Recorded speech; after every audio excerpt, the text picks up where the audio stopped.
Well, how's everybody doing? Do you ever wonder what the the sayings that they tell you in church, uh, if they actually mean what the Lord had intended? So, for instance, sanctification, right?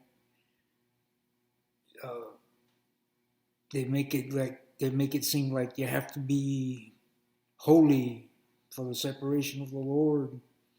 Well, um, I found reading in First Corinthians chapter 7 a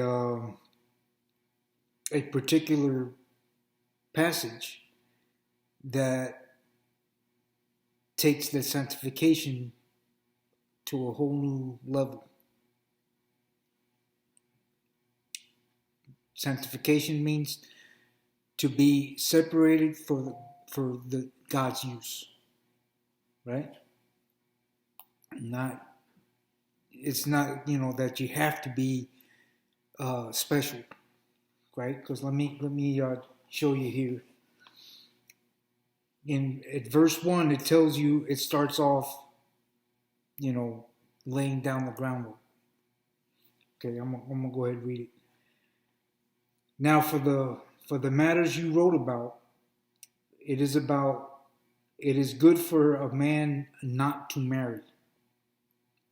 But since there is so much immorality, there's each man should have his own wife, and each woman her own husband. The husband should fulfill his marital duty to his wife, and likewise the wife to the husband. The wife's body does not belong to her, but also to her husband. In the same way, the husband's body does not belong to him alone, but also to his wife. Do not deprive each other except by mutual consent for a time, so that you may devote yourselves to prayer. Then come together again, so that Satan will not tempt you because of lack of self-control. I say this as a concession, not as a command. I wish that all men were as I am, but each man has his own gift from God. One has this gift, another has that. Now to the unmarried and the widows I say, it is good for them to stay unmarried, as I am. But if they cannot control themselves, they should marry. For it is better to marry than to burn with passion. To the married I give this command, not I, but the Lord. A wife must not separate from her husband, but if she does, she must remain unmarried or else be reconciled to her husband. And a husband must not divorce his wife. To the rest I say this, I, not the Lord. If any brother has a wife who is not a believer, and she is willing to live with him, he must not divorce her. And if a woman has a husband who is not a believer and is willing to live with her, she must not divorce him. Okay, this is where the passage, pay attention. For the unbelieving husband has been sanctified through his wife, and the unbelieving wife has been sanctified through the believing husband. Otherwise, your children will be unclean, but as it is, they are holy. But if the believer leaves, listen to this, let him do so. A believing man or woman is not bound in such circumstances.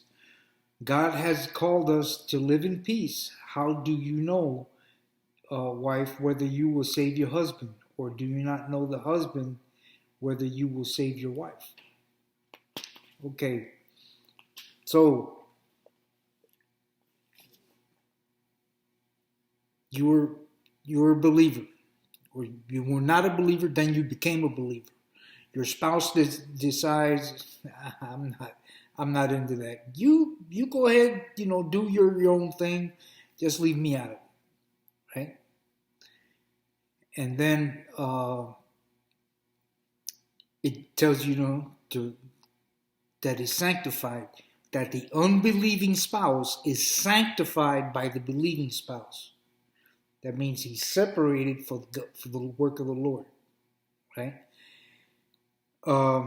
Also, when you read further on, it says that an unbeliever leaves. Let him do so.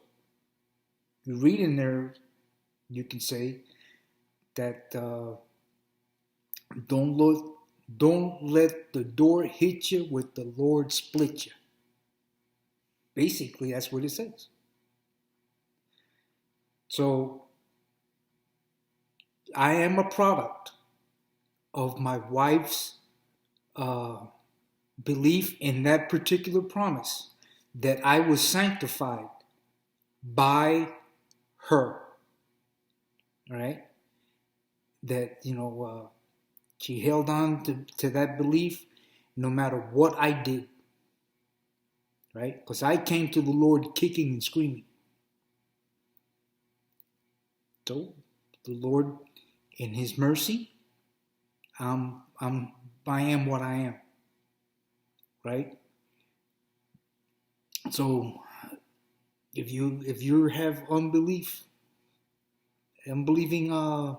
family members, you hold on to that they are sanctified.